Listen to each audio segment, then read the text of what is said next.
Yeah, y'all, you already know what it is. Back with another exclusive. Yours truly, M. Greasy, Memphis Bleek, here with ROC Solid Podcast live at the Vote. And this one is a real special edition episode for me, for y'all. I got one of my guys, my bro. This a Roc-A-Fella affiliate.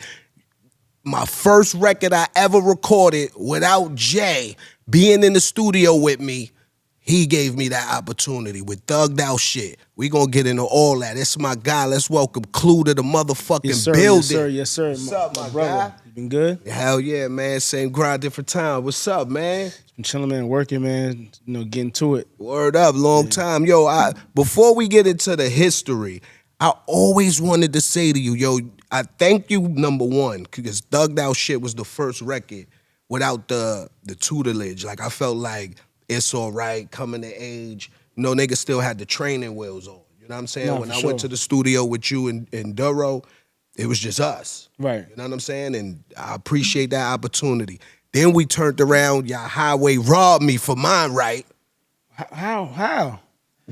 I don't even know. It just ended up on your album. That was a Dame Dash Jay-Z thing, man. Like, I had nothing to do with that. Yo, you can't even put when you search my right on Memphis Bleek, my catalog on any platform, it just come up the remix. To get the original, you have to put DJ Clue. Oh man, crazy. You probably ain't even know that. Yo, word. Right. But those two of my biggest records, man, and I appreciate that, bro. Like, your platform, you helped a lot of niggas out, and I want to say thank you. None of these other artists ever said thank you. I want to say that. No, you know for what sure. I mean? Yeah. But yo, let's go back. I want to know, like I said, I'm a fan, bro, first. Take me back to Queens, man. Like, what was the spark that made you be like, fuck it, I'm a DJ, nigga, I could do this shit? Well, first I was rapping a little bit first, you know what I'm saying? You kidding me? Nah, dead ass. Yo, what was your rap name? MC Drama. Yo, chill, DJ Drama is on Versus. Let's go. Nah, you know what I'm saying? That was it. And then from there, like my uncle and them used to always DJ. Like when I was like super small around the house, they used to have like house parties and shit. That's when niggas had house parties and shit. So my uncle used to DJ, so I seen that from an early age. And then when I started first, like kind of like driving, I just was driving when I was young. Tell them, nigga had them whips. You know what I'm saying? When people think I'm lying when I say I was driving when I was 9, they think I'm lying, bro. Yo, I was stealing the car at 9. Oh, all right, stealing cars at 9. No, I was stealing my parents' car at 9. Even better, you wasn't going to jail. Yeah. You know what I'm saying? Nah, that's dope. So when I was driving, I used to always want music and shit. So I used to go to Jamaica Ave and get mixtapes, but it always used to be like a couple joints in there I liked, and I was like, yo, if I do my own tape, it's gonna be lit. You know what I mean? So I started fucking around with the mixtape shit, and shit, the rest is history. Like, you changed the game with the mixtapes, man. Like, in them early days, New York scene, like the music scene back then, you know, I got in the late 90s. You got in the early 90s. Right, for You know what I'm saying? So what was the music scene like then for you?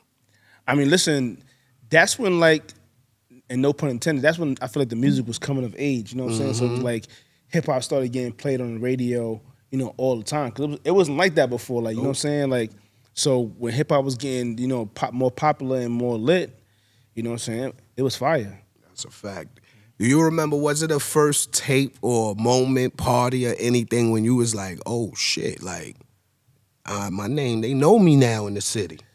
I dropped a mixtape with, this is when I was going to school. I was going to school in downtown Brooklyn at the time. I was going to New York Tech. Oh, shit. Yeah, I was going to New York Tech. And so they had you trooping it. And with the goons. That was D-Sep Central. I was about to say dodging the D-Sep. Yeah, that was D-Sep Central. Yeah. I used to take the train sometimes. Had to learn the hard way that the train's not the way to go. Word. You know what I'm saying? I watched a whole, and I don't know why they skipped me, but I watched a whole train of people get robbed. They robbed everyone in the car except me. Yo, I'm telling you, it used to be like that. Especially the last car to the train. You had to be, be certified to ride the last car to the train. Any train, that A train, G train, FL, 1, 2, 4, didn't matter. AZ, you better be certified. I remember when I found the S train, I thought I found something no one knew about the shuttle. That shit took you straight to Prospect Park. I was like, right. oh, this is lit right here. The little shuttle, word. Yep. So yeah, like I said, like was it a moment like it was like, oh, Yeah, I yeah. robbed. So yeah, like I was saying, I went to Beach Street on Fulton. Yep. And I had on my mixtape, I had the this is when Wu-Tang was on fire. I had the Method Man remix to All I Need, and I had Live Nigga Rap with Nas and Mobb Deep. So like this is when you couldn't even download music yet. That's right. These was exclusive, so I bought a couple mixtapes in there, and then they sold out mad quick because I put them in there on consignment because they ain't really know me in Brooklyn yet. So they call me like, yo, we need some. I'm like, y'all sold out already? So that happened for like 2 weeks straight. Like I just kept selling more and more, so I had to keep giving them more mixtapes, and then they had stores in the Bronx and in Queens, so that's how the ripple effect happened. You know what I'm Like, saying? is it true? Because they say, it's always been rumors. New York City, we the city of rumors, baby. There's a lot of shit you hear. And I want to know, is it true? They said you the first mixtape DJ to put an M in the crib off a mixtape. Is that true? At the end of the day, I don't know how much it was. I mean, it was a lot. It was definitely safes full of money for sure. Like, back in the day, crazy. That's like niggas Yeah. was singing blocks of bricks on the block, and you was just mixtape game. My question I wanted to always ask, like, was it ever a struggle to get music from labels? Nah, Like, the artists was they ever fronting like, nah. I mean, the labels used to give me music, the artists used to give me music, and then you know what I'm saying, like people used to just have like exclusives, and they would just give them to me. That's a fact. 'Cause People I used to always remember- say, "Oh, yo, Clue go to the studio and steal." Never stole a song in my life. I was gonna ask you that. Did you ever had to take a record out the stew? Because I remember when the Clue tapes, when I got in the music game, niggas knew if you wasn't 1 through 10, it was a for problem. sure.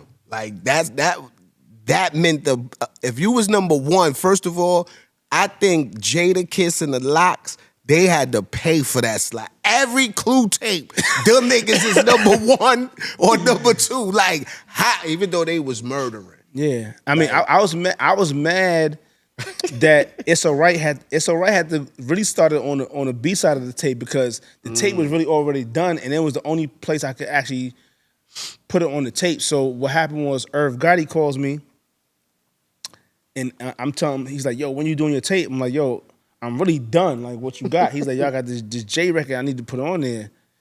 You know what I'm saying? So I was like, so he like came and met me in a snowstorm. Rest in peace, Irv Gotti. You know what I'm Rest saying? in peace, Gotti. He Word. came at me in a snowstorm and gave me the joint, and I had to like figure out. And this is you're recording on DATs, so you had to figure out how to splice the song on there. Feel me? So I had to figure out a place where I could actually add the song and put it on there. I remember, you probably don't remember this. I'm gonna bring you back in the day. This might have been Jay and Source Money first freestyle on your mixtape. Oh yeah, nah, I remember that for sure. You remember me being in the studio that day? Nah, I don't. Yeah, see, I was That's in the crazy, studio that word. day. When Jay and Source rap, I remember we was in the studio in Queens somewhere, Nah, it was or in- in the it was- city. it was in Manhattan. It was in Manhattan? Yeah, it was in I was a Manhattan, young nigga in there, and Jay and Source murdered the record. Yeah. And Jay was like, "Go ahead, Bleek. I know you got something for it." And I'm looking at Clue. I'm just thinking of the impact, and I'm like, The crazy part is, I had to, cause I was recording the Locks freestyle for Chest. Jay was shooting a video with Foxy. I think it was for I'll Be. Yeah. So I had to stop the Locks session, and quickly have Jay and Sauce yes. record their part. So the Locks was still writing at the time. So they was still. So I just gave. That's crazy. I didn't even know they was in the studio there. Yep. Yeah, and Sauce and Jay murdered this shit so crazy the way I'm looking at Jay like, nah, I'm not rapping on that. Fuck no.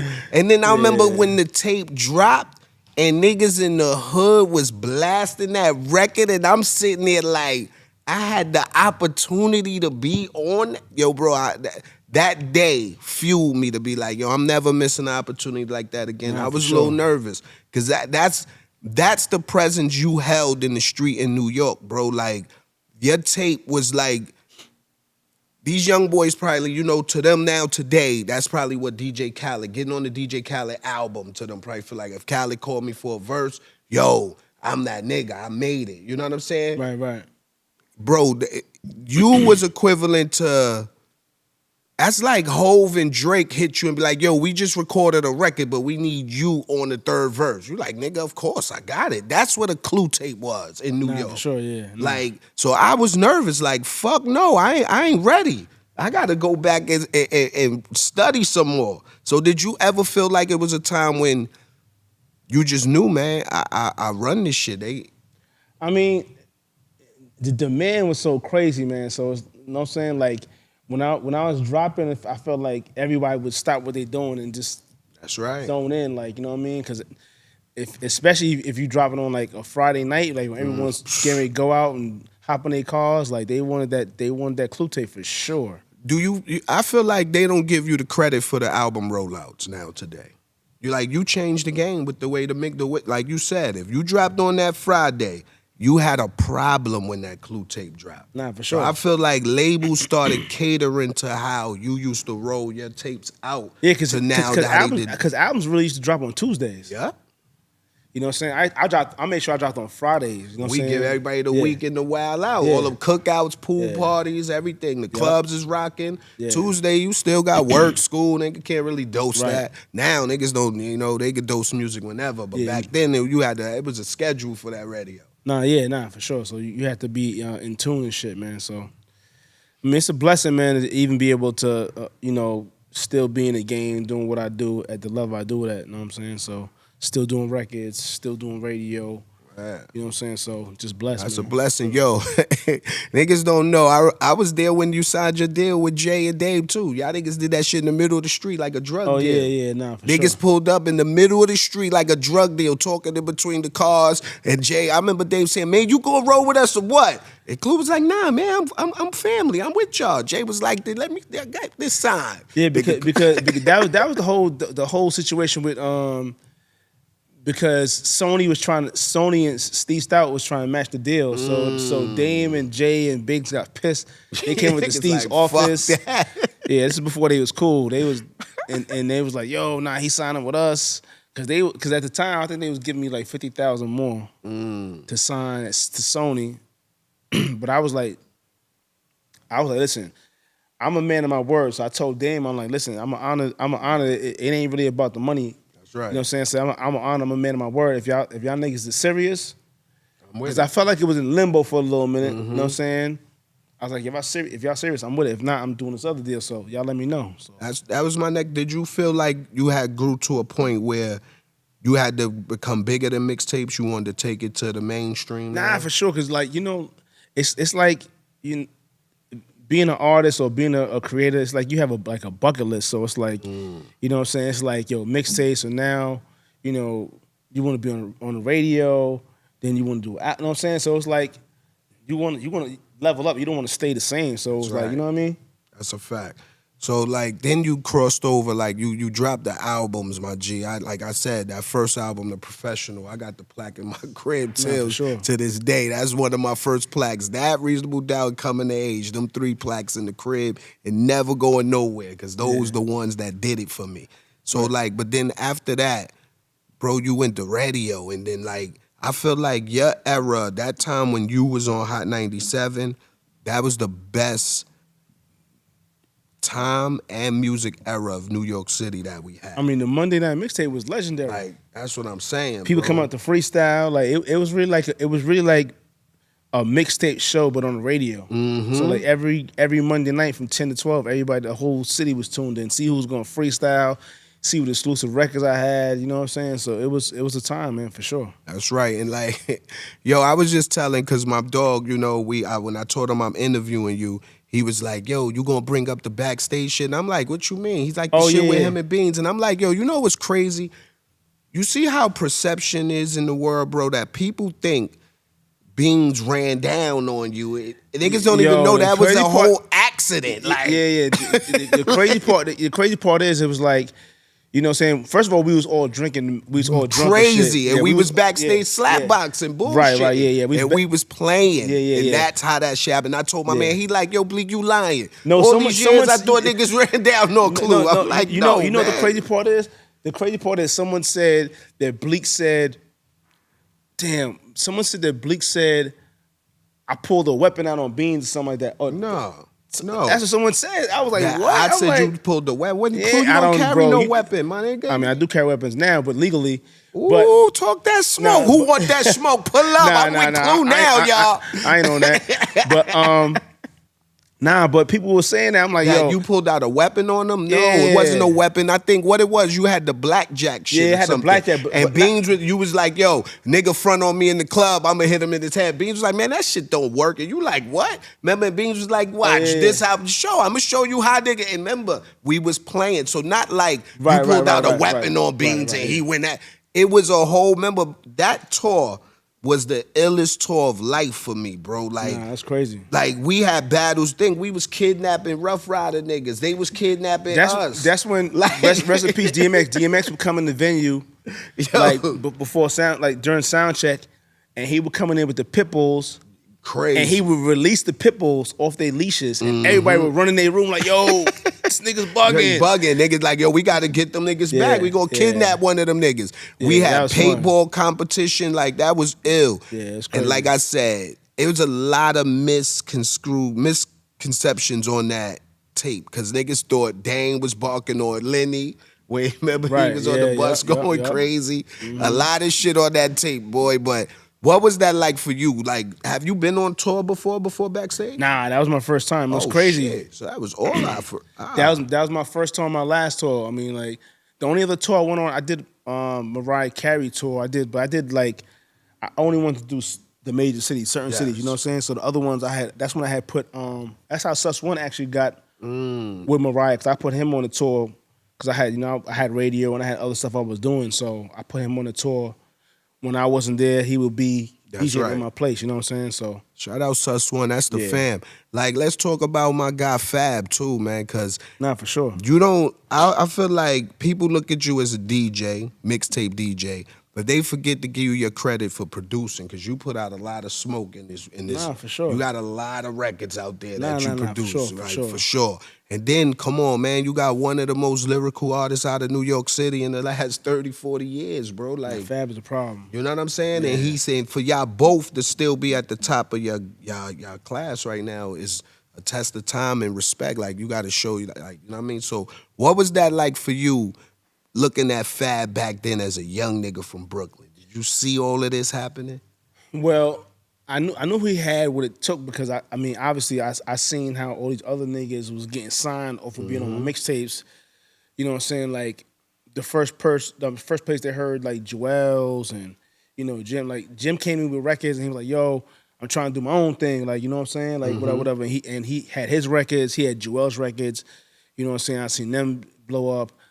I mean, Don Pooh put Foxy on the mixtapes before people knew. Like, I remember Irv and D from Rough Riders, you know what I'm saying, called me. I was like, yo, Irv was like, yo, I got this artist, you know, DMX, he coming home in like 2-3 weeks. I want to put him on, I want to do a freestyle, put him on a mixtape. So I actually spoke to DMX when he was in jail. Like, he's like, yo, like, yo, when I come home, blah, blah, blah. So I was like, all right, fuck it, let's get it. So we did the, so when he came home, we did the Get At Me Dog freestyle with the Locks and DMX. And that actually ended up, it blew up so crazy, ended up being his first single. He did the solo version, and made that into a single.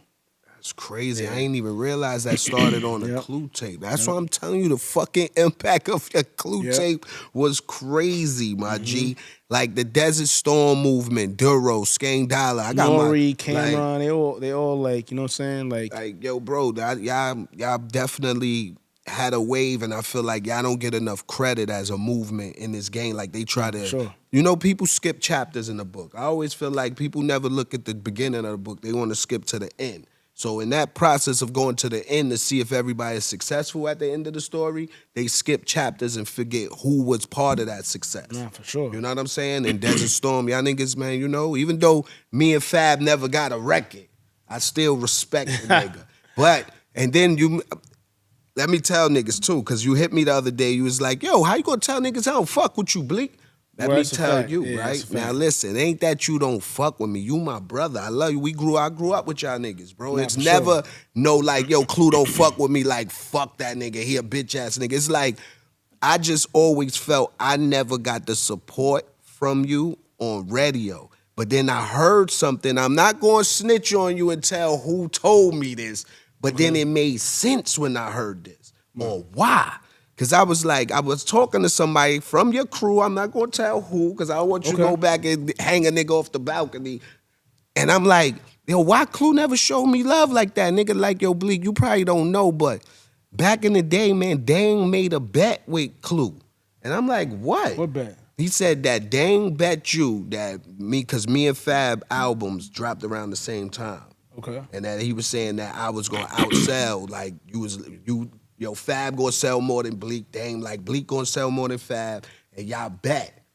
And he was like, yo, that's why. And I'm like, it makes sense. Nah, like, if you got money on the line, nigga, like, hey, take that record, put that shit to the back, I promise you, niggas just be talking, bro. There's absolutely, we might have had like a playful bet, but I would never, but like not sense. play a record to like that. First of all, in my mind, a situation like that, it wouldn't even be fair because it's like, if I didn't help y'all the same, how would I even be able to know? Yeah, who did what? Yeah, like how would I be able to know like what the real is? I'd rather know what the real is and fail so I can fix it rather than, you know what I'm saying? Like I ain't never on that. You know what I'm saying? Like I remember Fab's debut album and J album dropped on the same day. 9/11. Yeah. That's a fact. Yep. Word up. Because I was telling people, I always tell people like, yo, like, there's a real good chance that I could have been on that first flight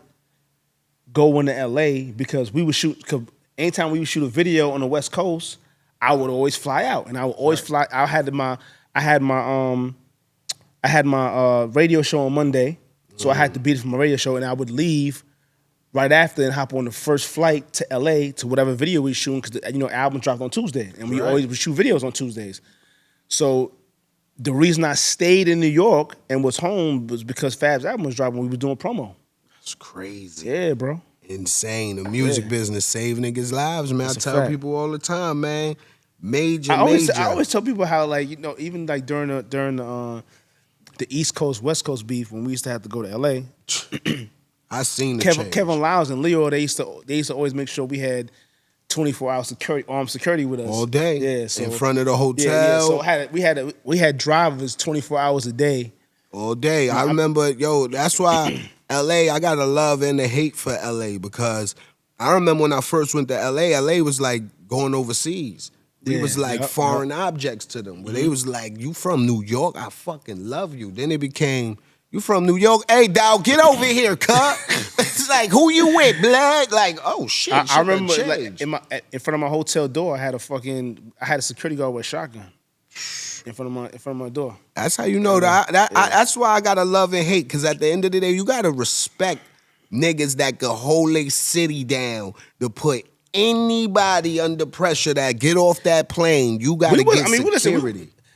We wasn't under pressure. It was just like, it's better be safe than sorry. But and that's still respect. I ain't never seen niggas have security. You always got respect with someone else's territory. You go to somebody else's city, you always got respect. You better, but LA is a different level, bro. Yeah. It's different. We be in a lot of cities, man. Yeah, some cities. That West Coast is a different. Yeah. Like, you'll be in Sacramento, nigga, like, hey, come, my cousin in LA. Lil Maul in them. Like, you're like, what the fuck, man? I thought I just had beef in what? And LA's one of them cities because you can't like legally carry out there. So it's like, I mean, now they opened it up so you can, but pause. You know what I'm saying? But yeah, like, you know what I mean? He had to give us one. Yo, Chicho, he had to give us one. Pause. What?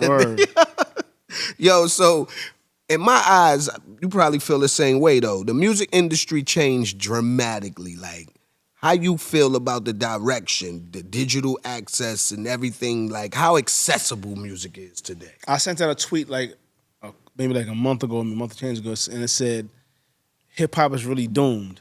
That was what I sent out. And I said that because I feel like if shit continues to go the way it's going now, it's gonna go backwards. Because I feel like a lot of the effort's not there. If you listen to a lot of the music, like, before a lot of the music was good, like the production was good. Now it's like a lot of the shit sounds the same. these rappers, like some of the rappers, they just like, it's okay to sample an old song. You're supposed to make it better. Yeah, you can't sample an old song and use the same lyrics that someone else already used. But these songs don't even be old, bro. These songs be 3-5 years old. You be like, nigga, I just heard this record. Like, how you sampling this? I mean, listen, like I said, when we was coming up, we sampled. Yes. So you can't hate on the sampling aspect, but if you're gonna do a song, man, at least make the song yours. Like, don't use the same hooks and phrases for your hook that the other people use. Like, that don't make no sense. That's tracing. To me personally, you know what I'm saying? That's tracing. And then on top of that, niggas is not really putting that lyrical pain down. It's like a lot of swag rap. I call it swag rap because it's like, I feel like niggas just talking about they swag and bitches and cars and like when I hear niggas in the song say they got pushed to start, my nigga, you know how long I had fucking push to start call, my nigga? Like nigga, probably when they was being born, bro. Yo, like, word what? up, chill. Push the start came out like 97, like, is that really, 98. Like, is that really a punchline, my nigga? Like, no disrespect, but come on, man. Like, yo, I feel like these kids just don't think legacy rap. They think today because the money is great. Microwave shit. But the money is great now. Remember back then, it was really no money. It was no example of billionaires that you could like, oh, I could get this bag and be like them. So it was more of just trying to build your legacy for us, I think, where it was like, yo, I'm just making the music I love and trying to carve something out. Maybe 20, 30 years from now, this shit, remember, they don't have to wait that long today. But 30 minutes from now, that shit downloaded 20 million times, streamed, like, and they getting the check. So it's like, yo, bro, if I made 100,000 off this record in 30 minutes, I'm gonna make 30 more records in 30 minutes, just like that. Right. So you can't be mad at that fact either. But it's not sustainable. And I always say, like, a lot of the streaming shit, first of all, they got the phone farms and all that shit, the fake streams, like in the box and this and that third. It's different when you have to go to the store and purchase and buy a Memphis Bleek album. You had to take your hard-earned money and put $8 on the counter to get this album, or whatever it was, $13 or $12, whatever it was. It's a different type of love and respect for like the culture. Like, when you got to go in the store and put your heart. Now you put $12. Now you can listen to everybody's album. Before you had to go in the store and buy that and physically put that money on your counter. Going platinum like that is a different level. Yeah, no, that's super different. Think about it. I think, what is it? You need a record to be listened to 1,100 times to be considered a purchase. It's insane, my nigga. You 1,100 times to be one crazy. sale. I don't know who made that math up. Yo, straight up. Like, crazy. Do you feel like mixtapes help create the rollout back then for artists that's an element that's missing today? Oh, nah, for sure. Like, I remember, like, they used to call me to do they used to call them sampler tapes. So they would like put they would put like that. 4 snippets from the album and then whatever the single was. Like, I did Usher's first sampler tape. They had called me for that. I did T.I.'s first sampler tape. Obviously, like, a couple of artists here and there, Nori and Fab. Like, so we did like that was like a thing back then to help promote the albums. I feel like that's definitely missing. If a lot of these guys got into the mixtape vibe, then they would have to dig deeper in their bag for the album, because you couldn't drop a mixtape and then drop the album sound the same. Right. You gotta go a level up or a level down, wherever the fuck your music gonna take you. Nah, for sure, yeah. Like, today's rappers, because back in the day when I came up, the appreciation for a DJ, I felt like if you didn't have a right DJ, your show was whack, your set was whack, your party was whack. I feel like these kids today, like you said, is just microwave music. Do you feel like the appreciation for DJs is a lost art in this game now? I mean, I feel like, a lot of they try to say, like, I've heard rumors like, yo, radio don't matter and it's all about streaming and fuck the radio. But yo, like, it's like if you don't get your song on radio to do good, and you don't get the visuals on TV, like, TV and radio is like still the biggest platform. That's right. They pay the most. Don't get it twisted. Yeah, they still the biggest platforms. So it's like when I had people say that, I'm like, yo, it's just, ignorance being passed around. Like right. it's obviously it's a business, and they put that out there that streaming this, streaming that. Streaming is cool, but it ain't the same effect. It ain't the same respect. Like, you know what I mean? Right. Like if you can get your record played in New York City on the radio, that's a big deal. Yeah, you win. Sure. And trust me, it's not easy. I'm from New York. These DJ niggas did not play me. I'm going to tell y'all, every time Jay, that song, 99 Problems, come on, radio don't play my song if I don't play their show. He really meant they don't play Bleek song if I don't play their show. I'm going to rewrite it, y'all. We're going to get the real version on how it's supposed to have went. You going to get Jay back in the studio? Hell, yo, I tried, bro. I sent this nigga records. That nigga hit me one day and was like, yo, Bleek, this is a really good record, but I'm not rapping on it. I'm cool. I'm not rapping no more. I'm chilling. I don't got nothing to say. Maybe you could do it. I mean, I be trying. I sent him some joints too. I sent him some fire too that I thought was his vibe, but he just.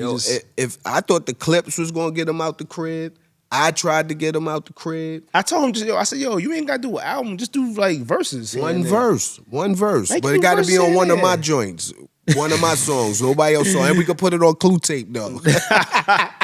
Word. Yo, so yeah, when people hear DJ Clue, what you want them to associate your name with the contributions you gave to the game? I mean, shit, just the obvious, man. Like, you know what I'm saying? Like, you know, we did a lot of legendary shit, man. So right. I feel like, you know what I mean? Like, I feel like we made the mixtape a global thing because it was like, you know what I'm saying? The first platinum mixtape album. You know what I'm saying? I feel like it set the tone. That's right. This nigga won the mixtape awards like 15 years in a row. Yeah. They had to actually, like, you know what I'm saying, like make it seem like my shit wasn't doing what we were doing to actually let other DJs through the gate. So I mean, I ain't mad at that though. Like, you know what I'm saying? You paved the way, man, and that's a big deal, my G. Beyond the tapes and the radio, what you most proud of creating or building in this?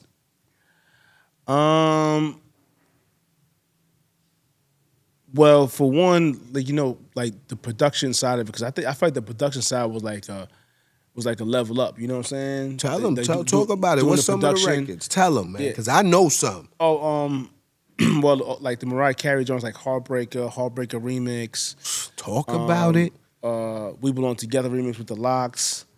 You know what I'm saying? I had a lot of joints. Superwoman. Lil Mo, like, you know what I'm saying? Like, just a lot of records that I did, like, you know what I'm saying, that's still, like, you know, if you could play a record 20 years after you did it and it's still rock, and still...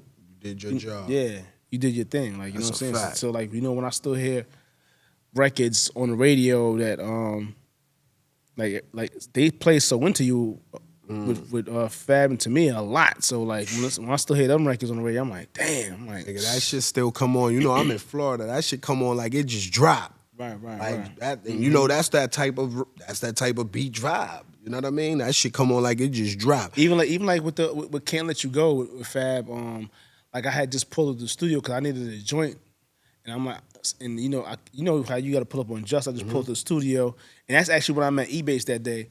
Damn, shout out E-Bass, man. E-Bass was playing the guitar, and Just had the drums playing, and he wasn't done. I'm like, nigga, I'm taking this. So I really like just took the idea. I took the files, like I took the guitar and I took the drum shit, and actually took it to the studio. And me and Duro put it together and formatted it and.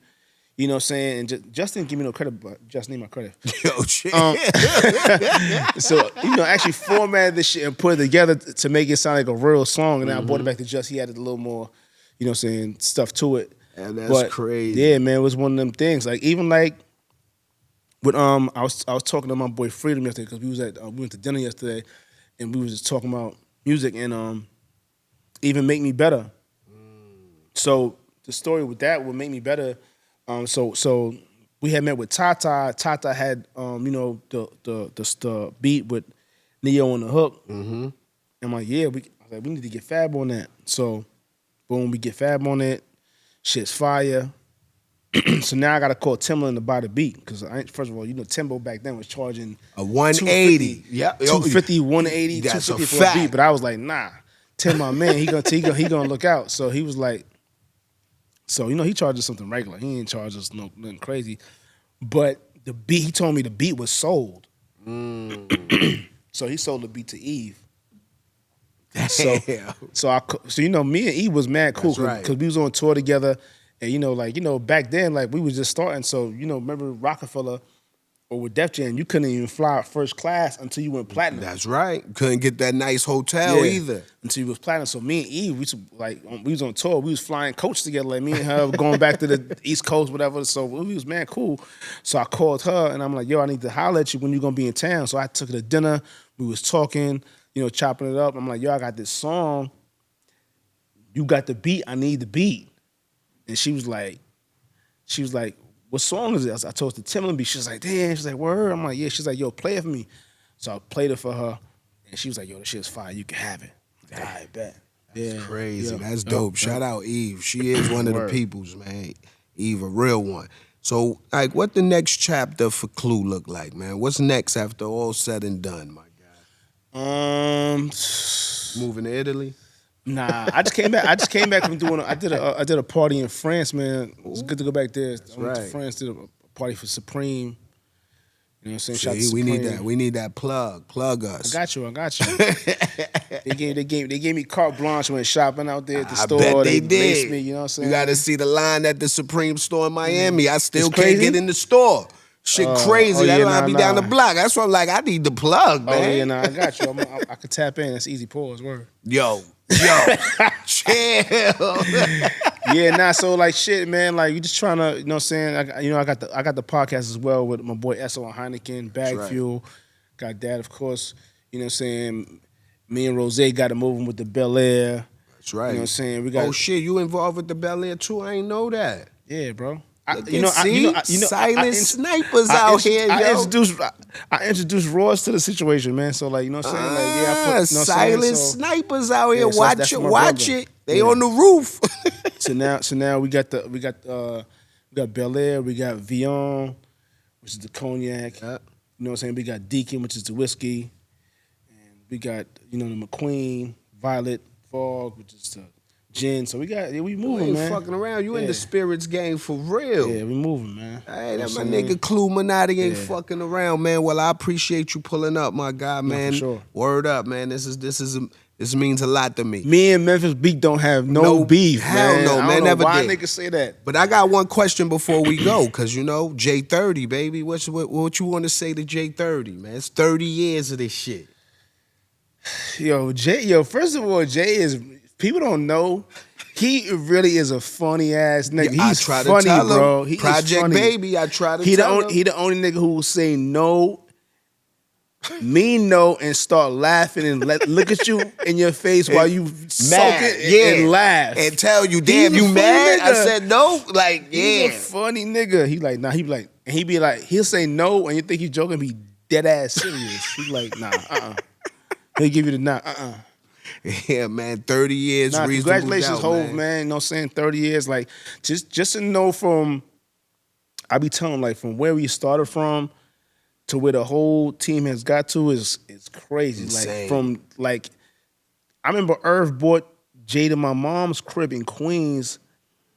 We made the mixtape in the basement so he could practice for his first show, bro. Yo, chill. Word. Chill. Word. And then from that to going on promo tour in a minivan. Yo, I remember. Yeah, that's right. It's crazy, bro. Yeah, but fucking 16-passenger vans and them turtle tops. Niggas was in there for real, stealing pillows out the hotel to be comfy the next morning. We was riding. Nigga. Was you in Virginia when we went to we did the in-store? In the limo, and they did in the limo? Bro, so let me tell y'all this story. Yeah, I was there. So we go to Virginia when Jay would drop his first album. He on a promo or whatever. And we go to do in-store at this store. And back then, niggas used to ride the limos, the long King limos. of New York limo. So we went to the limo for him to go to the in-store. Yep. We leave an in-store. They surround the whole car. They when we was leaving, they was Jay-Z, Joints pounding on the was car. pulling their boobs out, putting them on the window, remember? Bro, by the time we get back to the hotel and we get out, and the dude who owns the limo get out, look at the car. Shit was there's about dented 90 dents in this all car. over his limo, bro. Yep. Fucked up. Like, It was not one part of the car that didn't have a dent in it. straight up And body he was like, shot. someone gotta pay for my car. Yeah. Like, yo, I don't know who paid for that limo, but that shit was finished. I think that was if I'm not mistaken, I think that was the first day I realized, like, oh shit, It was real, yeah. This shit really real. Like, we here now, we arrived. Yeah, like, that that's shit's crazy. I forgot you was there for that, Clue. You know what I mean? Man, yeah, for sure. Niggas was in these streets mobbing, man. Like I said, man, I appreciate you coming through. I'm going to definitely pull up to the podcast. Nah, for we sure. going to talk about these spirits because you know this is Yeah, always brought to you by Duce. I already know the You know what I'm vibes, saying? yes, sir. So whatever you need, what you need. Dude, about to say listen, you need something. you know, Brett, Duce's the family. That's like fan. That's what like I'm saying. I that's thought you like was about to say, nah. like- This is like, you know what I'm saying. This is like cousins. All right. Yeah, nah, that's for right. sure. We Yeah, fam. yeah, you know yeah, what for it is, man. It's ROC Solid. It's fucking DJ Clue. Best sir. mixtape DJ in the motherfucking world. And if you ain't tap in, you better motherfucking tap in. ROC Solid, we here. Yeah.